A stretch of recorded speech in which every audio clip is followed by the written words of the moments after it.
ലോകത്ത് ഏറ്റവും കൂടുതൽ ഉമ്മ വയ്ക്കപ്പെട്ട ചുണ്ടുകൾ ആരുടേതാണെന്ന് അറിയാമോ? തീർച്ചയായിട്ടും അതൊരു സ്ത്രീയുടേതാണ്.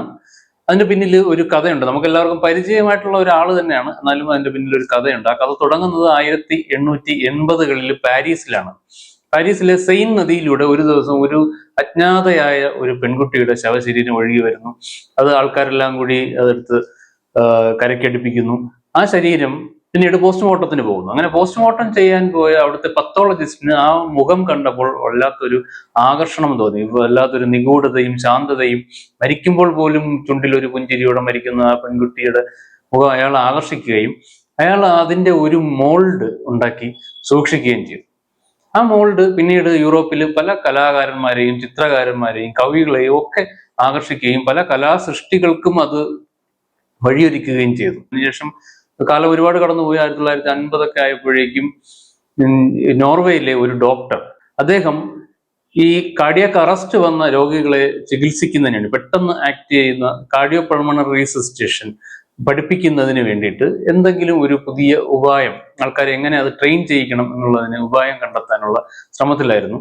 അപ്പൊ അതിനു വേണ്ടിയിട്ട് പുതിയ ഒരു പാവയെ ഉണ്ടാക്കിയാൽ എങ്ങനെ ഉണ്ടാവും എന്ന് പലരും പറഞ്ഞതിലൂടെ അദ്ദേഹം ആലോചിക്കുകയും അങ്ങനെ ഒരു പാവ ഉണ്ടാക്കുന്നതിന് വേണ്ടി അദ്ദേഹം നോർവേയിലെ തന്നെ ഒരു കമ്പനിയെ, ലെർഡാൽ എന്ന് പറയുന്ന ഒരു കമ്പനിയെ സമീപിക്കുകയും ചെയ്തു. ആ കമ്പനി ശരിക്കും കുട്ടികളുടെ കളിപ്പാട്ടങ്ങൾ ഉണ്ടാക്കുന്ന ഒരു കമ്പനിയായിരുന്നു. അപ്പോൾ അവർ അതിന് സമ്മതിച്ചു.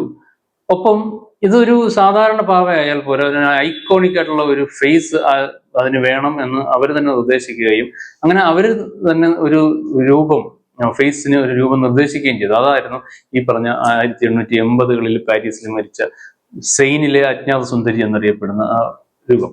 എന്നിട്ട് അങ്ങനെ ഒരു പാവം ഉണ്ടാക്കുകയും അതിന് അവർ ഒരു പേരിടുകയും ചെയ്തു. അതിന്റെ പേര് ആനി എന്നായിരുന്നു. വെറും ആനി അല്ല, റീസസി ആനി എന്നായിരുന്നു. എന്നുവെച്ചാൽ കാർഡിയോ പൾമണറി റീസസിറ്റേഷന് ഹെൽപ്പ് ചെയ്യുന്ന ആനി.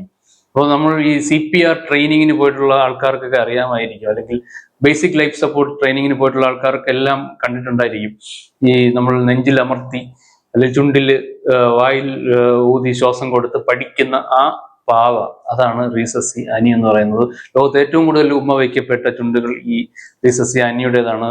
ഒരു കണക്കനുസരിച്ച് 500 മില്യണിലധികം ആൾക്കാർ ആ ചുണ്ടുകളിൽ ഉമ്മ വെച്ചിട്ടുണ്ട് എന്നാണ് കണക്കാക്കപ്പെടുന്നത്.